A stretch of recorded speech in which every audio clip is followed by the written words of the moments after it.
Friends, कैसे हैं आप सब लोग होली की तैयारियों में व्यस्त होंगे, तो इसीलिए आज मैं आपके लिए लेकर के आई हूँ घर पर दूध से मावा बनाने का बिल्कुल आसान सा तरीका। कुछ भी नहीं करना है आपको, सिर्फ 10 से 15 मिनट में मावा बनकर तैयार होगा। तो आइए शुरू करते हैं आज की रेसिपी। हाँ, लेकिन उससे पहले एक बहुत जरूरी बात, अगर आपने मेरे चैनल को अभी तक सब्सक्राइब नहीं किया है तो जरूर सब्सक्राइब कीजिएगा, लाइक भी करना है, शेयर भी करना है।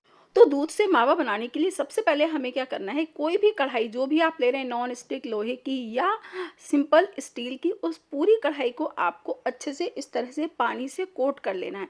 इससे क्या होगा कि हमारा जो दूध है, मावा है, वो इसमें बिल्कुल भी तले में चिपकेगा नहीं।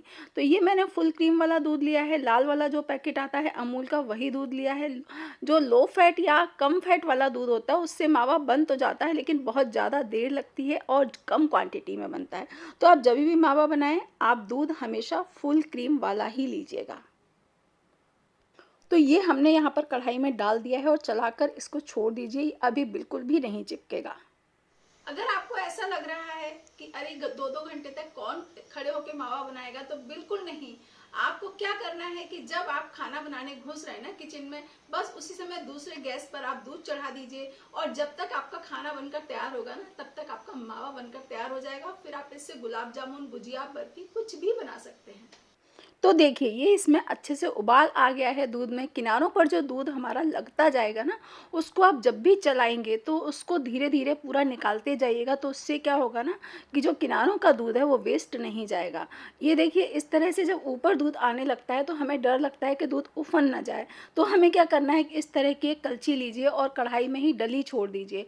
दूध बिल्कुल भी कढ़ाई से बाहर नहीं आएगा और आप आराम से इसको फिर जब आप चला रहे हैं ना, तो फिर इसी कलछी से चला लीजिए। अगर कलछी गर्म हो गई है तो फिर आपको क्या करना है कि आप एक कपड़ा लीजिए और उससे कलछी को पकड़ लीजिएगा और फिर इसको चलाइए। इस तरह से धीरे धीरे चलाते हुए लगभग 15 से 20 मिनट में ये आराम से बन जाता है। यानी जब भी आप किचन में घुस रहे हो, इसको चढ़ा दीजिए। शुरू में हमें इसको बहुत ज़्यादा लगातार चलाने की ज़रूरत नहीं पड़ती है, लास्ट में हमें ज़्यादा चलाना पड़ता है। मैं आपको आगे बताऊंगी किस स्टेज पर हमें कंटिन्यूअस चलाना है, जब इसके लगने की संभावना होती है। और धीरे धीरे ना ये रिड्यूस होता चला जाएगा और फिर घर का जो मावा होता है उससे जो मिठाइयाँ बनती हैं वो बहुत अच्छी होती हैं, शुद्ध होती हैं और प्योर होती हैं और दूसरे हाइजीनिक भी रहती हैं। तो कोशिश कीजिए कि आप घर पर ही मिठाइयाँ बनाएं।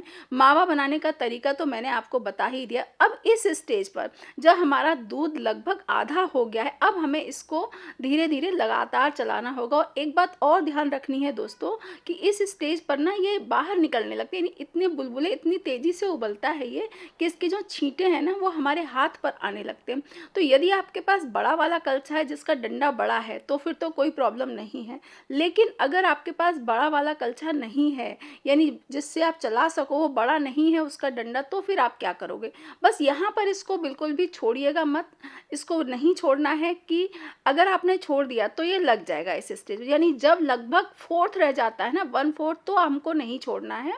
और फिर आपको लगातार मुश्किल से 8 से 10 मिनट भी नहीं लगते हैं, 5 से 6 मिनट, बस केवल 5 से 6 मिनट होते हैं जब आपको लगातार इसको चलाना है। तो बहुत देर तक खड़े रहने की कोई ज़रूरत नहीं पड़ती है। लगभग 20 मिनट में 2 लीटर से आपका आधा किलो से ज़्यादा ही मावा बन जाता है। मैंने नाप कर देखा था, ये लगभग 550-600 ग्राम के आसपास था। डिपेंड करता है कि आप कौन सा दूध ले रहे हैं। और जब अगर आपके पास छोटी डंडी वाला, तो इस तरह से ढक्कन लगा करके कीजिएगा। तो क्या है, आप चला देखिए आप कितने सारे छींटे पड़े हैं। तो ये छींटे ना फिर ढक्कन में चले जाते हैं, आपके हाथ पर नहीं आते हैं। तो ये देखिए हो गया ना गाढ़ा हमारा। और जब इस स्टेज पर हो जाएगा ना, ये देखिए, तो हमें अब इसको छोड़ देना है। बहुत ज़्यादा इसको पकाना नहीं है कि आप सोचो कि एकदम गाढ़ा हो जाए। ये ठंडा होकर ऑलरेडी बहुत ज़्यादा गाढ़ा हो जाता है और बहुत ज़्यादा पकाएंगे तो एकदम इसका पानी सूख जाएगा और ये एकदम ड्राई हो जाता है। तो ये आप कढ़ाई देख सकते हो, बिल्कुल भी नहीं चिपका है।